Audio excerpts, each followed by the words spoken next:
thing, because he just told me that it was just strictly a neuropathy thing. And then he didn't Yeah. tell me that he had MS until the last thing. So then we reviewed all of his blood labs and then like went over all the shit from his neurology and supplements. And so we just made a whole bunch of changes around like what he was doing. And then after that, I had a linebacker in the NFL, just had a discectomy. And so we're just trying to get him back. Damn, that sounds busy. So you get a lot of like international people coming to you as well and whatnot? Yeah, a cricketer from India I was doing some vision work with. Um, one of the guys down in Super Rugby Pacific. Nice. Um, so it's like, it's kind of all over the fucking place, That, really. that's cool though. You got such a wide range of athletes there. I think it'll be actually interesting for even people like myself. We've been following each other for a while, but I don't know the exact scope of work that you're doing. And there might be other people that will be in the same boat. So run me through it. Give me a breakdown.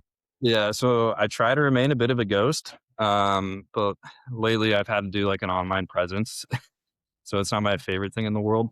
But so chiropractor by trade, got into initially worked in strength and conditioning, came up under Justin Kavanaugh. I used to do NFL combine prep, trained a shit ton of athletes back in the Washington, D.C. area. And then he was the 100 and 200 meter coach for a lot of athletes for St. Kitts and St. Nevis for sprinting, Summer Olympics. So that was initially my background. And then going from there, all I wanted to do was train athletes, and Cav said he wouldn't hire me back until I got a doctorate in something. And so the initial plan was exercise phys. And then I realized like it's a pretty limited scope with what I'm going to do with that. So then I looked into physical therapy. And at the time I didn't know you had to apply to a clearinghouse. And then the clearinghouse sent off all your transcripts to the university. And so by the time I sent all that stuff off and they got to the university, I missed the deadline. So I was kind of in no man's land. And I was still playing rugby at the time. And here in the US, there's two schools that will actually give you a scholarship to play rugby, like to go to a chiropractic school. And so I ended up just doing that. I was like, I'll just keep playing rugby then. So then I went to chiro school, never met a chiropractor in my life. And I was like, fuck it, I'll just go do this. So then now what? So where does that lead you now? So now like I got my own clinic, and then still train athletes, mostly. It's kind of a wide mix, man. Like I just had a guy who I was working with for a while that now he just reported to Mexico. He's playing in the Mexican Baseball League. And then fighters, like I got some young and up and coming guys that I've been working with. And I kind of just randomly fell into working with fighters. It wasn't like on purpose at all. But the clinic that I did my internship at out of school was they sponsored a fighter, and he was just fighting in the local promotions. And we went to go watch him fight and he lost. And I'm like, you looked like shit. Like, let me train you. And so that was kind of like my foray back into training a lot of the athletes. And I got him from local scene, worked with him all the way up through Bellator and then PFL. And then he just brought me more of the fighters from that gym. And so now I just kind of work with a lot of fighters out of that gym. And they got some young guys that are kind of up and coming. So I'd have that background of things. And then I just kind of see a lot of crazy cases, I guess, like whether it's the MS stuff or I got an athlete that's like, got a, partially torn Achilles, but I need to play this weekend. Like, what can I do type thing. So it's like shit hits the fan. I'm usually the person that they come see. Well, that's a good thing too. So so you're just doing like a mix of like strength conditioning and then, well, I mean, we can call it say like rehab. Yeah, rehab in a way. Yeah, so it's kind of like a blend between the two. So it's a Yeah. perfect transition. Mm. Because I think like a lot of times people just get into the issue of they go and they see a physio, chiro, whatever it might be, and like they're good at getting them to the initial stages, but not into like a competitive stage. Yeah. Or they might just give them absolute shit advice and it sets them back as well. So I ran into that too, like being an athlete myself. And so I think that was just a really big issue that I wanted to kind of mitigate. And luckily, like I already had a fairly in-depth background in strength conditioning. So I was like, okay, well, I can just take you from like day one post-op to like competing and Mm. getting back on the podium. And so it just made it really easy to control all the variables. Yeah. And so people tend to like it more because I don't now have to go to like 3 different people for one thing. Like I can just stick with you. And so that's also what's led to me branching out with so many things that I've learned is that I see so much crazy shit in the clinic. I'm like, okay, God, now I got to go learn a little bit about this. And so like for my hockey guys, like I'd never played hockey. I grew up in an area where it's warm. Like we didn't really get snow. But now I work with like a bunch of guys in the NHL. And so to understand their hip morphology is so drastically different from any other athlete because they naturally have FAI. So femoral acetabular impingement, they get that when they skate. Mm. And it's just a natural byproduct of them skating through adolescence. It's how their bones kind of recorrect for the amount of stress that they're putting on it. But that ultimately changes how you train them in the weight room because you can do some serious damage if you don't know what you're doing with it. Same thing with baseball players. Like they get humeral head retroversion. So their shoulder, like the humerus actually spins backwards, which allows them that like cock back Mm. position a lot deeper. And that's why they can get so much velocity on a ball. But that also changes how you train their shoulder because it's not like a gen pop person. So what would be some examples then of, say, for their hockey player's hips and the baseball player's shoulder? Like, what would be some considerations you look at the gym? So for baseball players, like we're looking at maintaining a bit of internal rotation strength throughout the year, but also maintaining that external rotation. A lot of it is just training in those cock back, lay back positions. Looking at shoulder blade positioning, because a lot of guys, if they can actually throw pretty hard, like I've worked with some guys like in the Toronto Blue Jays pipeline. And so guys can throw, like they got some heat behind it. And so when you're touching like upper 90s, low 100s, your shoulder blade will actually start to wrap around like your rib cage. Mhm. Like it's way off to the side. And that's just a natural adaptation from getting that reach to the glove. But now that predisposes you to lat tears because now your lat is in a like far worse off position to stabilize everything else. And so that's why you'll see lat tears with guys that have insane velo. So now like you have to take that into consideration when you're training them, especially how their shoulder moves and everything else from a stabilization standpoint. As far as hockey, it's just not going, it's kind of a weird thing. I've talked to so many people about this. You have to train internal rotation, but if you train internal rotation too much, you wreck their hip. So it's like a fine balance. Like nobody has a good answer. I've talked to so many strength coaches that work in hockey and we're all like, I don't know, we're just doing it and hoping it doesn't fuck them up because there's not a perfect answer. And like, that's the trickiest thing. So it's like really just, having an open dialogue with the athlete, making sure you're doing all the right stuff. Interesting. So in that baseball example, are you saying you're loading those like extreme externally rotated positions to strengthen? Is that what you're kind More of? so like ISOs from some of those Yeah. positions. Like we might ISO them from an internal rotation standpoint. Like, so I might load them here, like they're already in the cock back position. And we might just do like sub maximal like ISOs Yeah. to train that internal rotator to be acceptable, like to, to want to accept length in that position. Gotcha. Otherwise it just gradually tightens up, tightens up, tightens up. And then they start to lose motion over the shoulder. And that's a big like predisposition for that injury. Gotcha. And then for the lats, you mentioned obviously they can be susceptible to injury there just because of the positioning. So what is something that you're trying to address there? So Almost is it just as simple as someone saying just do more pull downs and pull ups?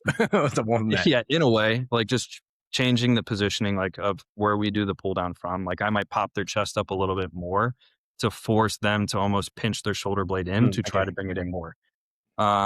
Because I almost kind of just describe everything as like if you're all the way out to the edge, there's no more room for that shoulder blade to move. If I bring it back in, then I can keep going back out, if that Yeah. makes sense. Yeah. So almost just like not a true joint centration type model, but like you just need to be able to go both ways, which is just normal training, I feel like. Yeah. So then within the combat athletes you have, do you see any of these kind of things come up, or what do you see typically come up around these regions? Like your classic, like shoulders, hips, low backs. That usually tends to get a lot of people. Like joint lock positions, or especially like in jujitsu, like depending upon the style that you play. Like if you're like a guard puller or um, getting caught in like side control a lot, like you're trying to shrimp out of things and like keep your posture. And so that requires a lot of it's called the quadratus lumborum. So it attaches Mhm. from base of pelvis or top of pelvis to bottom of rib cage. And that always gets pissed off with grapplers because you're usually, even if you're like a wrestler, like you're still bent over into that position. So it's constantly being put on strain. So it's something that we have to actively attack and try to strengthen it up. But also we're going to train a shit ton of oblique to then offset that tension because the oblique, the adductor, both kind of offset the tension from that QL. Okay. And So that's the what? same issue we run into with hockey because when you skate and you push off the ice, you don't actually reach triple extension. You lift like your hip right at the end, which is all QL based work. And so like a lot of hockey players have super tight low backs, couple in the fact that they have hardly any internal rotation left on their hip. So they're always going to be super tight in their back. So then what would be some examples then for a jiu-jitsu athlete listening to this to attack some of those areas?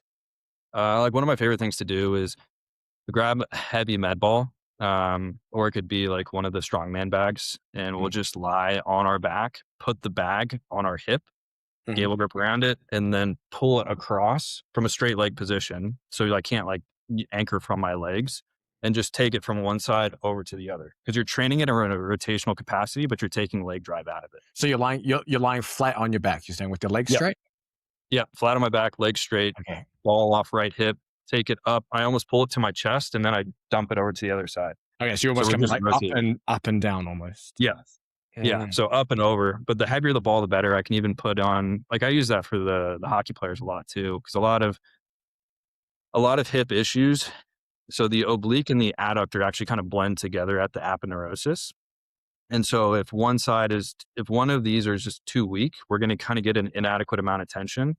And so it's not going to hold my pelvis the way that I want. And so I'm going to end up arching and popping my hip through. And this is what gets hockey players in trouble. And they start getting like these sports hernias. It's just because they start lifting and then they get a shearing of that tissue. Like it's just getting pulled apart. And that's what gets them into trouble.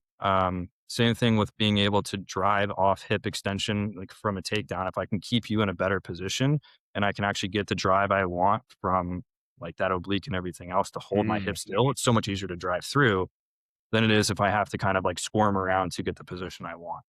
Interesting. I'm gonna try that exercise. I like the sound of that. Is other just general kind of like rotation side bend stuff also going to address some of that? Or is it Yeah, in a like way. Like, I mean, you can landline, there's so much stuff we can do. Like, we hit it from a different emphasis depending on where we're at, like out of camp, in camp, or what the training goal might be. So there's like times where like I want to almost remain as rigid as possible on my hips to really try and stress it from like the, upper body standpoint from the Mm, thorax. And then there's other times where I'm like, just rotate it all in one go and just try and generate a shit ton of power. Right. mm. So it's just whatever the training goal might be for that day.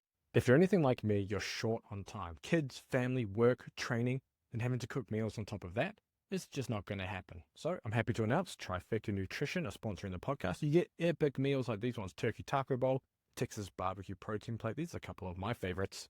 But it means you don't have to prepare all your own meals, and it makes getting and good nutrition relatively easy.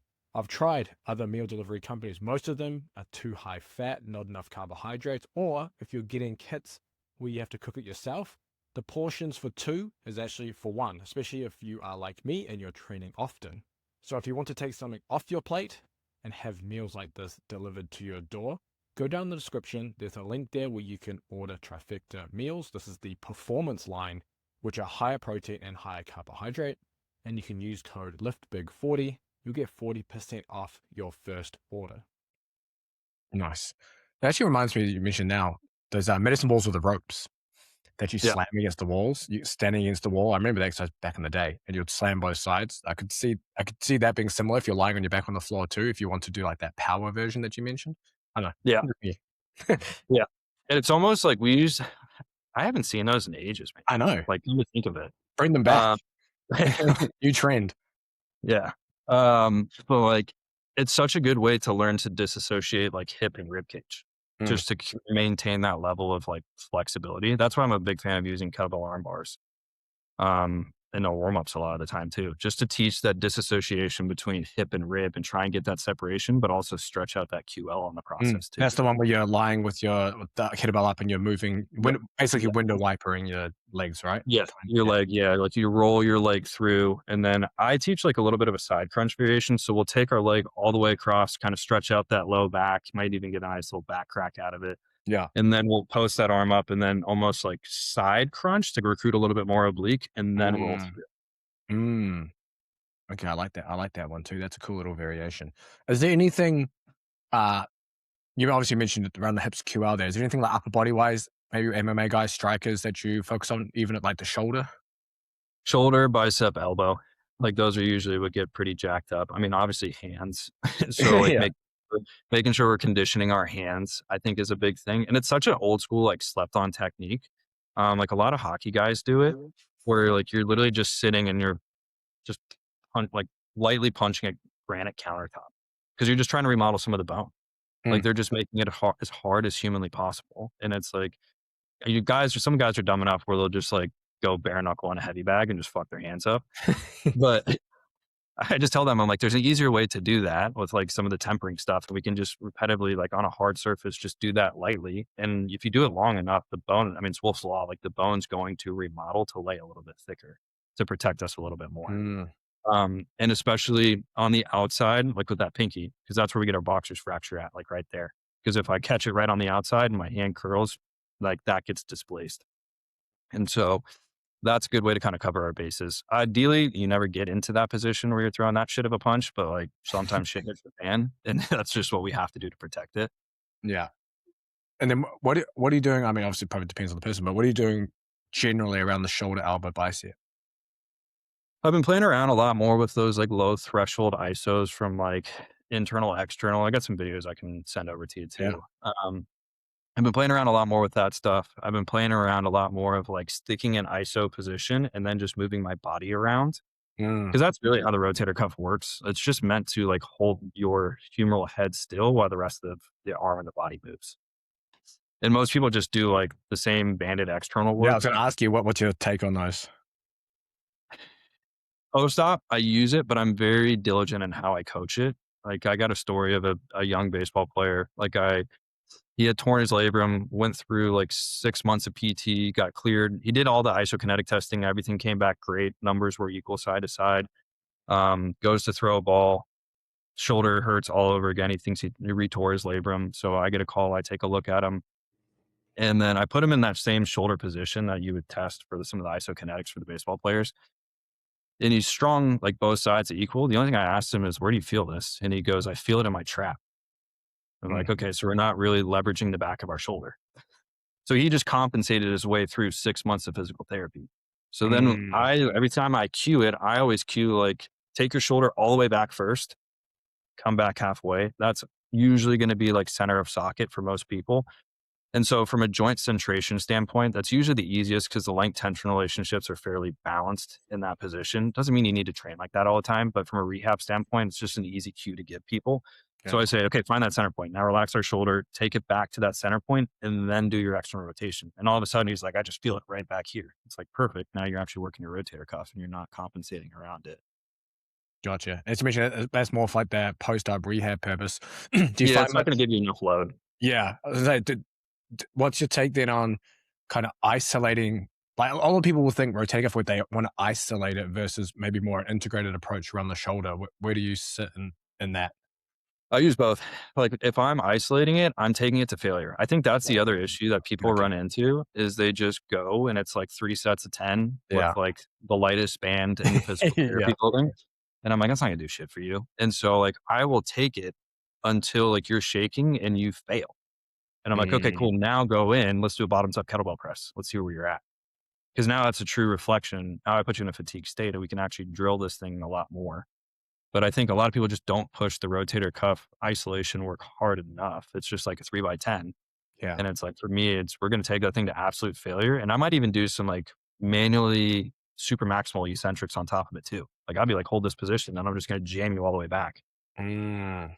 at the end of that ISO. Like for the football player that I was rehabbing up today, like all we did was just some like lateral hip work, just, traditional leg raise just to hit a little bit of glute med. And I was like, take it for time. We're just going to make it fail. And so took it for about a minute. And then that leg was shaking like crazy. And then all I did was just start adding some super maximal eccentrics. And you had 3 reps on that. And he was just fried. Yeah. So you just have to send it. I think most people, they just kind of sandbag a lot of the rehab. And then they jump into the lifting and they're like, I don't know why it's not working. Like the rehab sucked. And it's like, no, your effort sucked. And that's why it didn't stick. Yeah, that's far too common than I think people would like to admit when we talk about rehab and what's usually prescribed. Yeah. And how potentially it's, I don't know if it's just more on the like conservative side because maybe the physios or whatever don't want to injure, like risk re-injuring the athlete or not or whatnot, but it definitely happens. Yeah, it's because they're stuck with a protocol. So usually you're working in a group setting. and they're rotating like the physios a lot of the time. Like if you go to a group setting, so you're very rarely working with the same physio every single time. Mm. Um, and what happens is you then get the same standard protocol that everybody else is doing there. And if you go outside of the protocol and you get better faster from that one physio, now it looks bad on the company because everybody's going to want to work with you. And that's what the company is designed for. But also, if you go outside of protocol and you fuck them up, now you're liable. So the Yeah. goal, like, so the intent is always just stay within the protocol, like slow and easy. But like the people I work with, like they're getting paid millions of dollars. Like we don't have time to dick around and wait 3 weeks and hope it gets better. Yeah. But that's the other thing with like team sports. Like a lot of people don't realize the staff, like from the medical side of things, like they pay to be the team doctor. Yeah. So you're getting a not shit doctor. I mean, there's definitely some shit team doctors out there that I got to deal with. But like you'll look at some of the rehab plans they get and like, or some of like what the doctor's doing. You're like, what is this? Like, this is the same thing I'd give a geriatric patient, not a pro athlete. Right.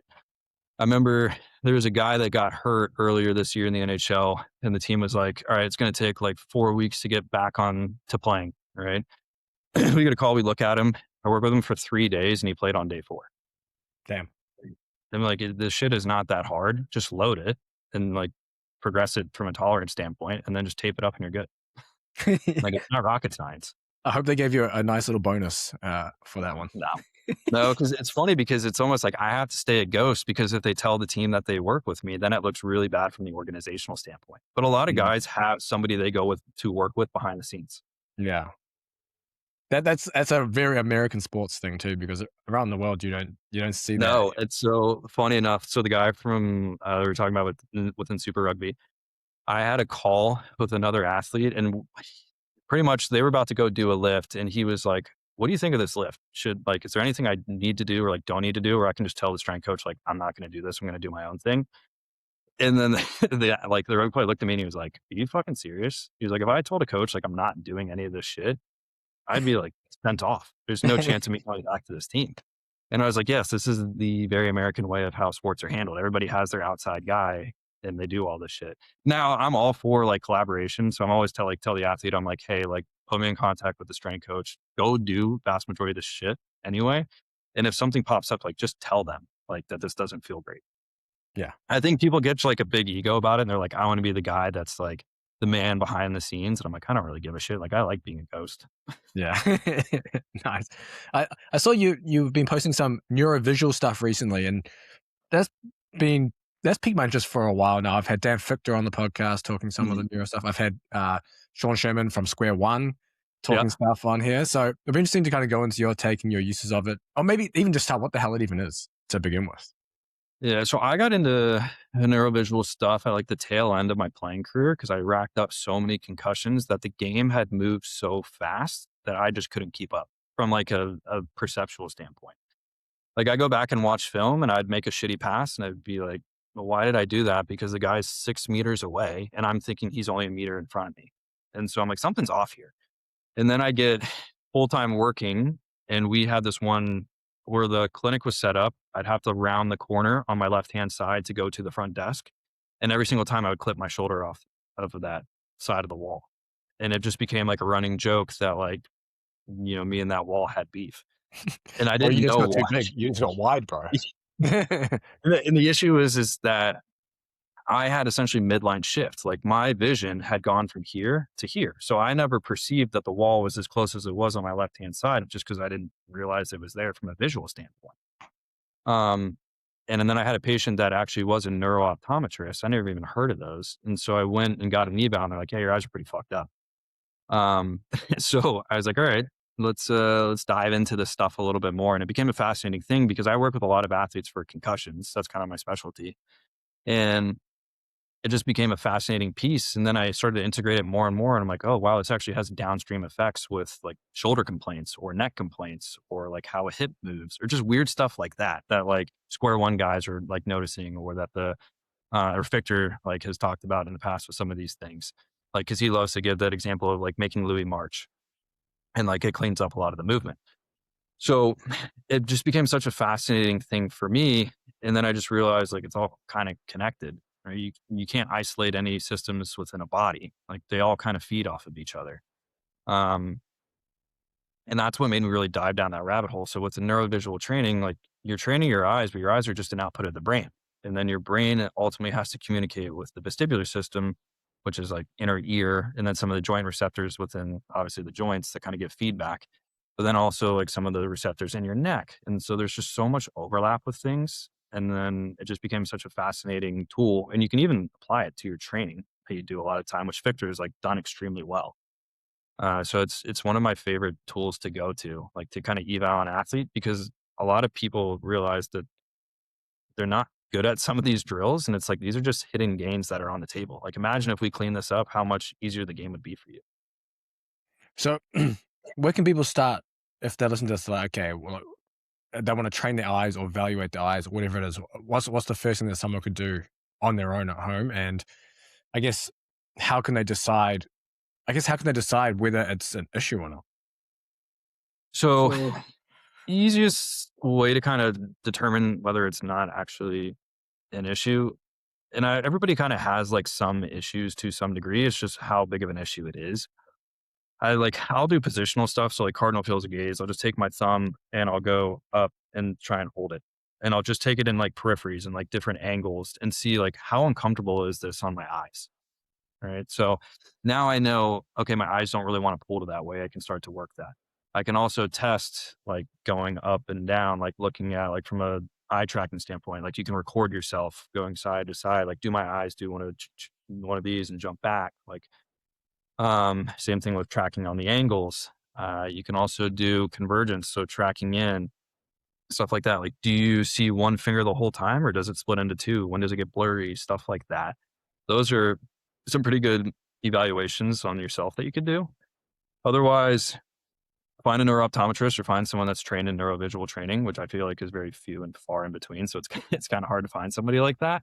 Because I think we only have two, maybe three, like decent neuro-optometrists in all of like Columbus, Ohio. So it's really it's really hard to find somebody. And then like even like me as a chiropractor doing neurovisual training is also like extremely rare. So it's like most of the people you're going to find are either like neuro-optometrists that are doing a lot of this stuff because they even have the tech to be able to do so, because the shit is super expensive when you really dive down the rabbit hole.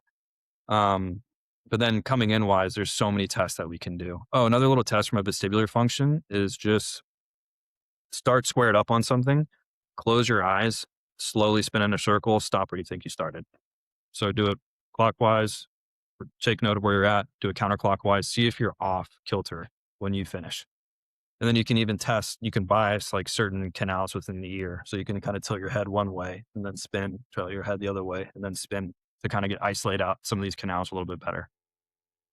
Yeah, it's a never ending rabbit hole of stuff. Okay, so say someone does this little eye tracking stuff and the eyes don't move smoothly. It does like that little jump that you mentioned. Yeah. What's the next step for someone to do? And then when you say clean it up, what does that mean? Does that mean like you do something and then suddenly you're good for a while, or do you have to keep doing this stuff? It usually takes a bit of time, like to continually build upon this stuff. But I think the residual for most people I've seen has been like 3 to 4 months at a time. Like it's pretty good. Because there's even like software I'll use to track some of this stuff. Like there's apps on your phone where you can like track a lot of these things now. But usually it's like limited to the practitioners. So it's really hard to just like buy it for yourself and then interpret the results. But cleaning up wise, it's just like, okay, I know I suck doing a certain drill. Let me find out why I suck at this drill. And then, okay, here's how I train it up. Honestly, one of the easiest ways to do so is just use an eye patch and just sit outside and look at the world for 2 to 5 minutes at a time and then flip the eye patch. It's like one of the easiest things to do because that's just basic homework I give everybody. And then from there, we'll do like some search and scan drills. Like I have a piece of paper. I'll send it over to you. I have like a piece of paper that I made and it's got a bunch of numbers on the piece of paper and it's got my logo in the background, kind of like on a grayscale. And so some of the numbers are like black on white and those are really easy to pick out from a contrast perspective. Some of the other numbers are like black on gray. So it's flush on my logo and some are half on, half off.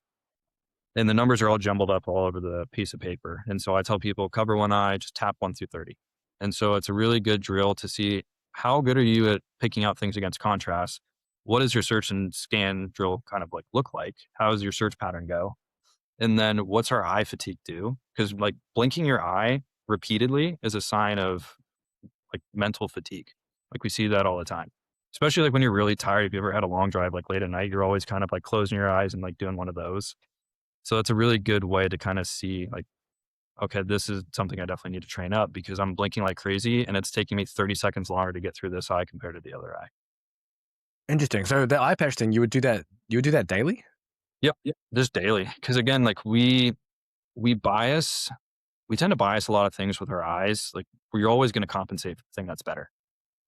And so your visual acuity might be really good out of this eye. And so the visual acuity might not be as great from the other eye. And so your brain just goes, I trust this one a little bit more from the processing standpoint. So you naturally become very reliant upon this eye and now this eye, not as much. And it just creates discrepancies over time. And so Hmm. I'm trying to bridge the gap between those two and almost get them level would be like the ideal from that situation. So what could someone potentially expect? Say they started doing this daily, what would they potentially notice? Increased peripheral vision is a big thing. Clarity within the vision a lot more. Sensitivity to like things moving. You can pick it up a lot easier. I got a story from like one of my SWAT guys I work with. They had a hostage situation. He was third man in. So they had breach and then they went through flashbang, went into the room. Um, One guy had far right corner, another guy was dead center. The perp was in the back left corner. And the first two guys that went through did not see him because the room was so dark. And so they didn't see him. My guy came through and he goes, I just saw like the faintest glimmer of light. And it's because when he pulled out his gun to shoot, like he recognized that quick change of light. And so he neutralized the threat and then saved the other two guys' lives in that Oh. situation. So I'm like, how valuable is it? And he was like, this shit's fucking awesome. The most valuable. Yeah. So yeah, it's such a cool, underrated thing that like most people just don't think about because it's like you always think like, okay, I can go train in the gym, like I'll train my muscles or I'll train like my lungs, my cardio, my heart. It's like you never really think to train your eyes. Yeah. And it also from anyone who's like in a pure say strength conditioning sense or performance sense, it sounds woo woo. Yeah. It sounds like it's just made up shit. Yeah. And there is like some people that like take it a bit far and they're kind of full of shit with some of their stuff they're saying online. Cause I'll watch these videos and I'm like, that's not the actual pathway to the brain, or like that's not how that thing actually works. But like whatever, they can say whatever the fuck they want. So But like I've seen people do shitty vision training and put people in a hole though too. So like you have to be careful with some of that stuff. Cause so people what counts as shitty vision training? everybody gets spammed with the same like let's do a bunch of pencil push-ups. Yeah. That's one of the last drills that I ever use for people because it's reliant heavily upon convergence. And not everybody has great convergence, but you also need called binocular vision. So each eye needs to be able to see it accordingly. And if you do this test and you do it right, it should get blurry, and then your fingers should almost split in. It should split into two a little. Mm. And that's because as you get this close, your eyes can't fuse the image. So this eye sees across, this eye sees across, so I see double. We call it a physiologic diplopia. And that's a normal thing. That's what should happen. If you don't get that, that means you're just shutting off the image from one eye because your brain goes, I don't trust that image as nearly as much. It's not as clear. And so you just compensate and bury it into this eye. And so if I just do that over and over and over and over again, like all I'm doing is just digging myself a deeper hole because now I'm over reliant upon this eye. Interesting. And then do you implement any of these vision things into the actual like your typical strength training stuff? I know Dan Fick talked about, I think even Sean Sherman talked about like doing some kind of eye movement or head movement, like doing lunges with your head one way or something like that to see if it's a threat, and then doing Yeah. certain exercises. So are you incorporating this within exercise itself too? That's more of like a rehab thing for me. Okay. Like I won't do that as we load it up because I feel like you're just kind of half-assing two things. Like I'd rather just get really fucking strong in that position and then just use the head positioning stuff maybe as the warm-up to go into that drill. Okay. Yeah. And so within that, like it makes sense because it got obviously as I turn my head, like I'm changing the vestibular input. And so like, do I feel as comfortable on that side? And so there is things that you can kind of train up from a head position, from an eye position standpoint. Like you could put anybody in a position to create a threat for the most part. So I will use some of that, but I'm very, very big on trying to reduce the amount of suppression that somebody gets in a state of fatigue. And so we might do that search and scan drill after a set of bench press or after a bit of cardio because it's going to go to shit. Joe Clark, Dr. Clark, who I did a fair bit of my learning from with all the Neuro-Visual training. So he's a PhD in neuroscience at the University of Cincinnati. And he implemented vision training for all their student athletes, and especially within the case of football, like he took the concussion rate from 9.2, I think it was averaged across 100 seasons or something, down to 2, just from the neurovisual training. Nothing else added into the program. And it's just a fascinating thing for me. I'm like, okay, we can clear a lot of this stuff up, but it really just makes a big difference under fatigue, right? Because people tend to get, knocked out later in the rounds when they're very tired. And you can go into like looking at, I don't know if you're familiar with like FNIRS with the functional near infrared spectroscopy, Somewhat. where they're looking at it from like a cerebral oxygenation standpoint. Like once you kind of hit past like come up on VT2, like Mhm. cerebral oxygenation starts to drop. And so decision making goes down, but also your vision changes. Like your vision actually closes Goes in. tunnel Anyone vision. who's ever had a very heavy set of bench has been like, I'm almost blacked the fuck out because the wall close in after you get it. And it's because your blood pressure and your heart rate go through the roof. And that sets off what's called a Turk murmur. So it's a transient exercise related carotid murmur. And so I'll test this with all the athletes that I work with, because this is all based off of Joe Clark concussion work. We'll put them on a spin bike and I'll just put a stethoscope and listen to their carotid artery. And so they'll pedal for a bit, get their heart rate up, track it. I'll be like, okay, take a deep breath, hold, and I'll listen. And if I'm hearing a whoosh sound or if it's just regular, if I hear a whoosh, then I know the blood flow is getting turbulent. It's creating a murmur. And now that blood flow getting up to the brain is turbulent. And so with that turbulence blood flow to the brain, your brain's not going to like that. It's going to start to shut down certain processes. Like it might shut off, it might suppress an eye. It might change how you handle things from a vestibular standpoint. You might get a little bit of ringing in the ears. Like there's little tells that can happen. Um, and so our goal is to kind of evaluate where that Turk murmur is at, see if we can raise the ceiling on it. Because it also is a good indicator for brain health. I like testing that post-fight for a lot of the athletes too. Because Interesting. a lot of that kind of goes in line with like the Buffalo treadmill test for concussion. Like I'm personally not a big fan of it because when you're concussed, your vestibular system's pretty fucked up. And if I'm jogging on a treadmill, my head's like this. That's like an easy way to set off all the symptoms. If I'm on a spin bike, everything is stationary. Mm. So I kind of eliminate that variable. Before I go down the road of this concussion stuff, so you could do in between your sets of your strength work, you could do like as you mentioned, your eye tracking like peripherally with your thumb as an eye exercise as an example. Yep. Yeah. You could do that. You could do the search and scan on the paper stuff. You could do near far, like accommodation. Like I'll have like a piece of paper with whatever letters, numbers on it, and then I'll have another one in the distance. And we'll go here, like read. You could do saccades where you go side, like touch the edges side to side, which like people do this all the time.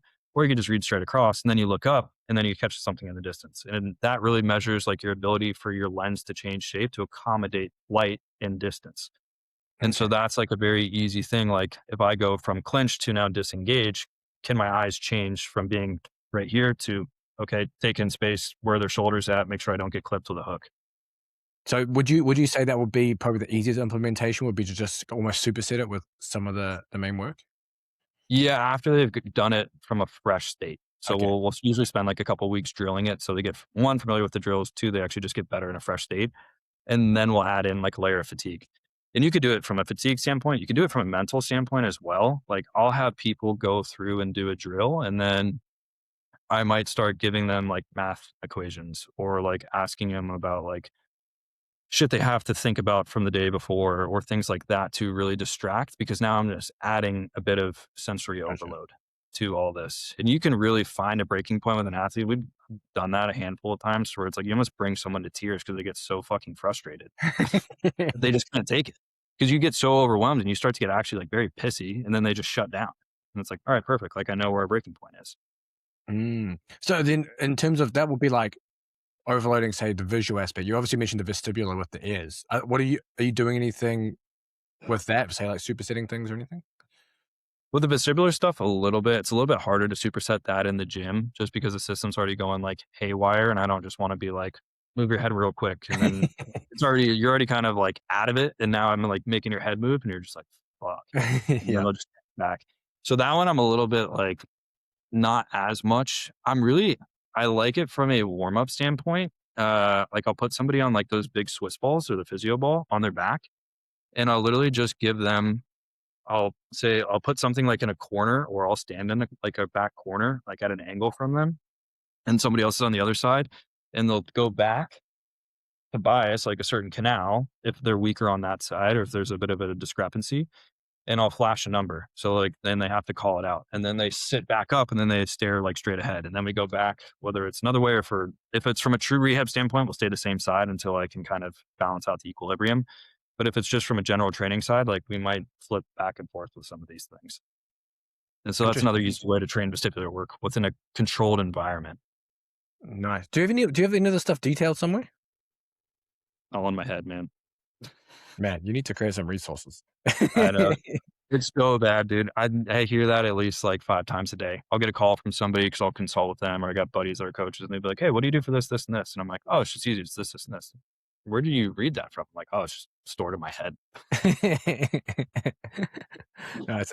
For the concussion side, do you want to maybe run? I don't want to say give.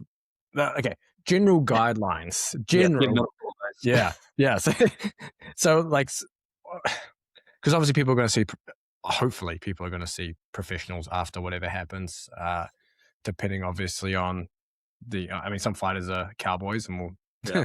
do whatever, but just general guidelines. Okay, someone potentially suffers from a concussion, or maybe they don't even know from a fight, because I guess some of them maybe have some TBI, but they didn't actually get Yeah. knocked out.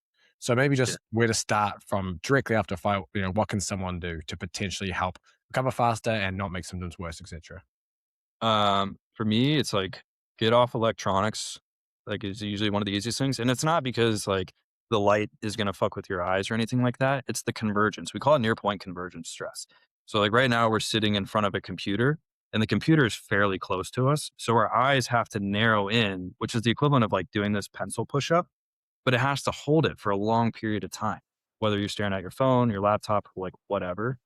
And so that's extremely hard for your brain to do and hold it consistently. Like that's a skill, and that's very taxing. And a lot of people don't realize that. Like if you've been on your laptop or you've been on your phone for like hours at a time, like you'll feel the fatigue in your eyes and your brain a little bit. So I'm very big, like get off of screens, spend time outside, like don't wear sunglasses. A lot of athletes just have very bad light sensitivity. And it's usually like, post concussion, they start wearing sunglasses and they're like, oh, this helps a bunch. And then they just stay wearing sunglasses. But the problem is like we didn't actually fix the problem. Like we just masked it.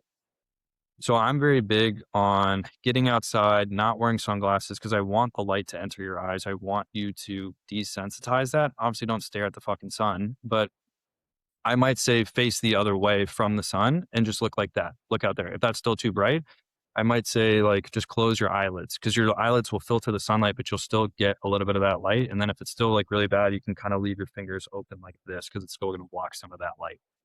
So I'm very, very big on that stuff. And that decreases a lot of the light sensitivity. Like I used to wear sunglasses all the time, like even indoors, because I just had really bad light sensitivity until I said, fuck it. Like I'm just going to get this fixed. And no, I haven't had any issues. I don't really have to wear sunglasses. I do recommend it, like if you're on water or if you're on a boat or if you're on snow. And it's just because the light reflects down and then comes back up. Like there's nothing you can do to prevent that. So I'm very, very big on a lot of that stuff. Spending time outside, like everybody's really caught up on red light devices. Like the cheapest red light device out there is the sun. Like you're going to get the near infrared light from it. Like it's going to help you heal. So spend as much time out in the sun as humanly possible. Even if you're in the shade, you still get the benefit of the near infrared light. You also get the UV, so the vitamin D, right? So that helps a whole bunch too. Um, I'm real big on that.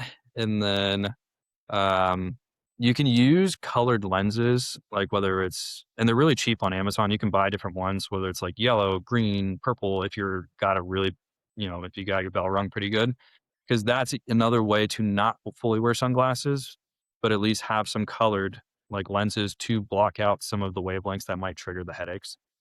So I'm big on a lot of that stuff. I'm big on reducing carbohydrate intake. Don't have to go full keto. I mean, they make drinks now where you can put you in ketosis a hell of a lot faster. Like there's different ketones that you can use, whether it's like a Go BHB, 1,3-butane-diol, Tecton's got their own stuff. So I'm big on using ketones like as a way to get fuel to the brain because you just might not be able to utilize glucose nearly as efficiently after brain trauma.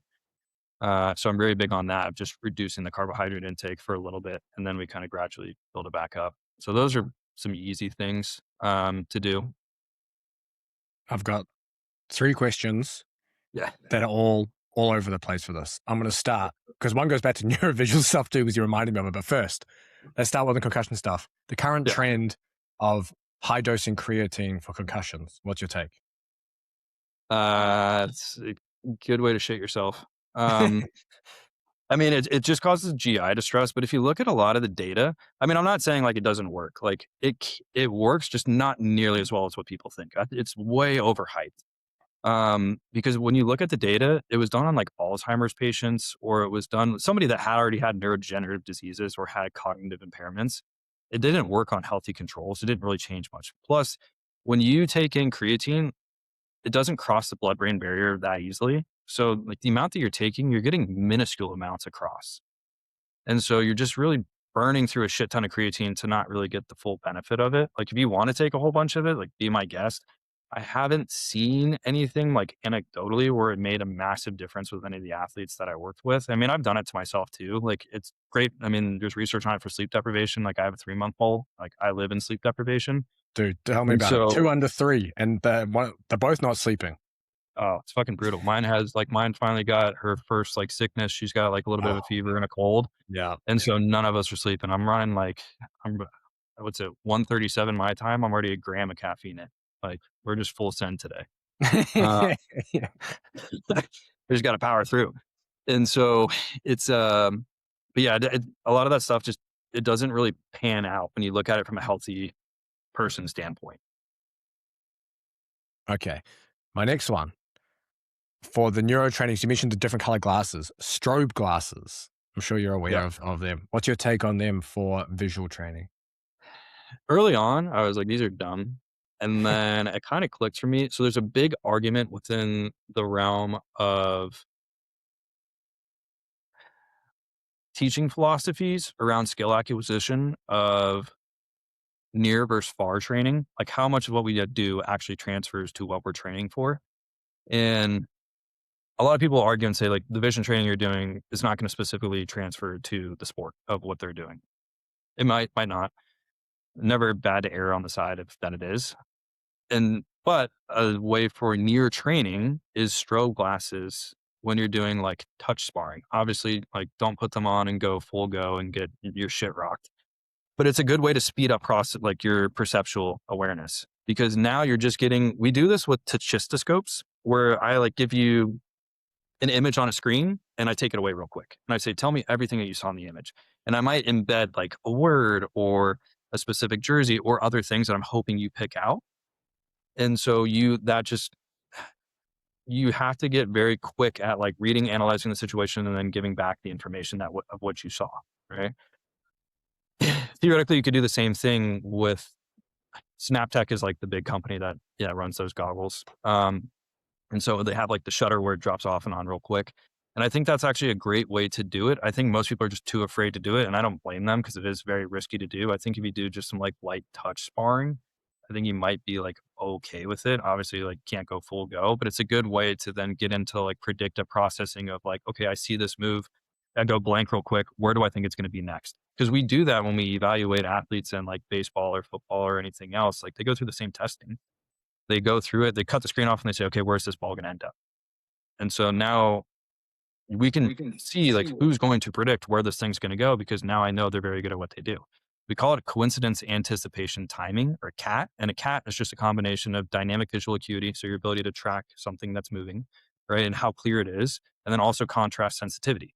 Like, can you pick out the subtle shades of what's going on? Because it's also going to give you an idea of how far away from a background it might be. Mm, So I can combine those two things. I can predict exactly where something's going to be. And at the highest levels, it's all just pattern recognition. yeah. Everybody's the same athletically for the most part at the highest level. It's all just who can recognize the pattern the fastest and act upon it. Hmm. Yeah, which is part of agility development there anyway. So you've got just OODA loops. Yeah. yeah. And then the third one on what you're saying is you mentioned obviously red light with the near-infrared light. Obviously, there's like a billion red light companies now that will obviously will exaggerate maybe the effects and the science around it. But I'll be interested to hear your take on red light, what it may be useful for. I mean, I think it's good. It's good and bad. If you've had like a history of brain trauma, it can actually set off symptoms and make it worse. Like I've had a handful of consults I've done where people are like, yeah, I did the red light and it sent me back like months. Couldn't even get out of bed for like a few weeks at a time. So that's not gonna be the response for a lot of people. Usually if you overdo red light, you just feel lethargic, which I tell people if you're gonna do it, just do it at night because you're gonna Mm. go to bed anyway. Um, Phenomenal for wound healing. Definitely some benefit from even blood sugar metabolism, right? Like we've studied this where if you eat under red light, your blood sugar response is drastically lower than if you were to eat under blue light because Mm. blue light's apparently stimulating. Um, so if I have athletes where they're on and this is like getting like biohacky at this point, but like guys have millions of dollars. Who gives a shit? They're willing to throw it around at whatever and get whatever little edge that they can. I'll be like, just if you're gonna go home and eat, like when you come home from a game, like just have the red light shining on you because that's gonna inherently drop that glucose response. And so that's also downstream gonna because spiking our glucose at night is not necessarily great for tendons either because that's when they tend to cycle over. And so we'll see like very poor tendon health with chronically high HbA1c or like blood glucose or insulin levels. So that's why I'm always like very hesitant to just spam high carb diets all the time with athletes because unless you're actually getting your labs done regularly, which hardly anybody is, like you don't actually know where you're sitting at, and that could impact your healing abilities. Mm. So, um, but yeah, like overall, I'm a big fan of red light. Like, I mean, I use it. Do you need to go buy one? Like, no, just go sit outside. You'll get the effect. If you need a concentrated dose of it, yes, like you can go get a red light and spend like a couple $100. I'd rather you just get like a UV light because then you get the vitamin D from it. Mm. And like, there's companies that make UV red light combos. Like EMR Tech has one. But the other thing is like when you buy a red light device, you need to know what the power density is. So like what the wattage is, what's the irradiance distance and all that stuff. Cause like people will buy stuff and then they'll set it and they'll sit like a foot away from it and it's only rated for 3 inches. And it's like you're getting absolutely nothing out of this because with light, it works off an inverse square law. So for like every little bit that you move back, it drops more and more and more. Yeah. So where you get now no biologic effect from it and it's useless. Perfect. And then I wanted to touch on, you had a post recently on your Instagram about Nordics, the old Nordic curl that Yeah.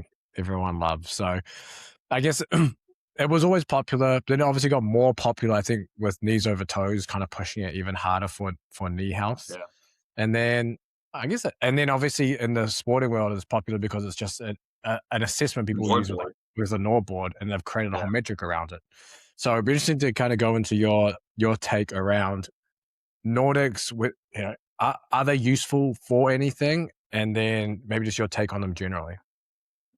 Like I still use, I guess you could call it a Nordic, but it's not really like because I always keep foot contact against the wall because I want some level of calf contribution. Because usually, if you've played sport long enough, your knees are kind of fucked up. And so the last thing I want is someone just pinning down like your tibia and fibula and then your femur just like wrenching. And your knees usually like can feel like shit after a lot of like Nordic work. I don't know if you've ever had that experience. Like I've had that plenty of times. So I'm very big on integrating like the calf because you also get better pelvic control. Because what I tell people is like push in and pull up. Mm. So you're going to get like a little bit better of a hamstring contraction out of that. I'll have them walk themselves out like on a physio ball or med ball. And so we can do it from like a kind of Gotcha. controlled manner. As far as the testing, honestly, man, I think it's pretty useless. I'm with I've you on had that. athletes with like 30% discrepancy and be totally fine. And then I've had athletes that are at like 2% discrepancy and pop a hammy. And you're like, what the fuck is going on? And I think it just reinforces shitty sprinting mechanics. I mean, the drill itself doesn't, but like when you execute that drill, everyone's fighting to not fall. So what are they doing? Like they're just popping their chest up, they're dumping their pelvis. Yeah. Like all these things that you would never do when you sprint. And they're supposed to be like, oh, here's a good way to make sure that we're not going to get injured when we sprint. So it's just a shitty mechanic overall to train that. And there's just so many better ways like I can look to train a hamstring. But I had a call with Mal McHugh, who was the sports scientist for the New York Rangers and does a lot of the stuff for the NHL Combine. And we got into like the whole concept of testing because they're big on using the groin squeeze test, right? Mm. The force strain. And what they found is that it wasn't really all that great of information. And because a lot of the guys, all it did was piss off their groin, so they didn't take it seriously. And then if you did manage to have a groin injury, even if you wanted to push as hard as you could, your body, like will not let you do it because if we have an equal and an opposite reaction on the other side. So if this side is going to cause me pain and I push really hard here, it's going to cause more pain here. So I'm just going to naturally down regulate the amount of force I put on the other side. So it's not a true reading. Mm. Um, and then as far as that, he put a really good point. He goes, we're so fixated on the metric of, it needs to be within 10%. And I'm always sketched out about numbers, whether they're a five or if they end in a five or a zero, because we usually just pulled it out of our ass. Like Yeah. numbers never work that perfectly. Um, and so when they're like, oh, it needs to be at 10%, it's like, what happens if it's at 11%? Like, is that big of a deal? And Mm. also, theoretically, if I wanted something to be 10%, if I just stopped training my good leg, it would get weaker and then get within that 10%. Is that athlete going to be safer? Probably Mhm. not. Yeah. Yeah, it's it's a funny one because it's I guess it's easily accessible eccentric overload for the Yeah. hamstrings, which is probably why it's somewhat so popular. It's part of like FIFA 11 warm ups, Yeah. for that reason. But then at the same time, like you're training short to maybe like middle length eccentric overloads. You're never really getting that long muscle length in Yeah. there, and then it's isolated, so it's never integrated into the other movements. So it's kind of like Yeah. maybe for like a structural architectural change, sure, but you could get that in a billion other ways that may Yeah. be, I guess, more integrated and more applicable to I don't know, someone's sport or whatever they're doing.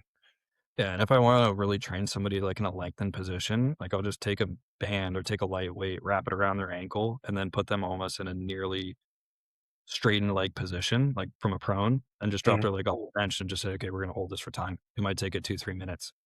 Mm.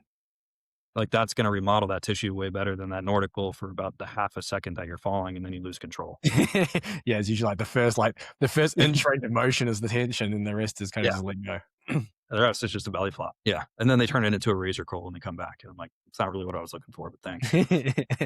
What's your take then on I guess I guess they would call them like injury prevention, quote unquote exercises. Like people do Copenhagen planks for groin and stuff like that.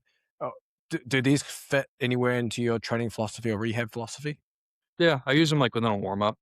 Yeah, Like I'm big on Copenhagen's. I don't teach it from the ankle though, just because a lot of the guys I work with, the knees are jacked. So we actually yeah, just put the knee on a med ball and that creates a little bit of instability. And so they actually have to then almost work harder to maintain that positioning. But I also think like we just can't ISO mid range or like one position too much. Like you still have to train that full spectrum of things. yeah, So there's almost a thing I do. It's like a plate slide. It almost looks like a foot sweep. So we'll hinge back on one leg, put like a 25 or 45-pound plate out in front of us, and then use the other leg, like the inside of the foot, to sweep that plate all the way across, and then just try and stay like in a good hinge on that one leg. well, that So sounds I've tough. used that. I've used that like a fair bit to train some of the other lengthened positions. What's really interesting though, with a lot of the groin stuff within hockey, it's the lengthened position that usually tears people's hips up because they're also losing rib cage position. So they're Mhm. getting the oblique pulling up, adductor pulling down, and then they get into danger. And that's usually what causes like whether it's the sports hernia, the adductor tear, like whatever might be going on. Same thing with the kicking mechanic. Like they bring their leg all the way back, their chest is popped up, like that's exactly how it goes. And so I use I'll find like a bench or like a heightened table, and we'll put our forearms on it to kind of plank, and then I'll put their foot on a slider, Mhm. and we'll let that foot kind of go out, but they have to actively drive down in a plank to keep the rib cage down, and then bring Yeah. that foot back in, and it's absolutely smokes people. It's super hard to do. Um, but that's another way like I'll train that groin. But as far as like injury prevention stuff, this is also a very interesting fact. I was talking about it with one of the athletes yesterday. With injury prevention, like, people get very pissed off at that term. There's no way that we can prevent injury, but from an epidemiological definition, it's actually correct, but from a colloquial standpoint, it's actually incorrect, and this is where it, Mhm. like, fucks with people's heads. So, if you like, for instance, we say prevent the flu, wash your hands, right?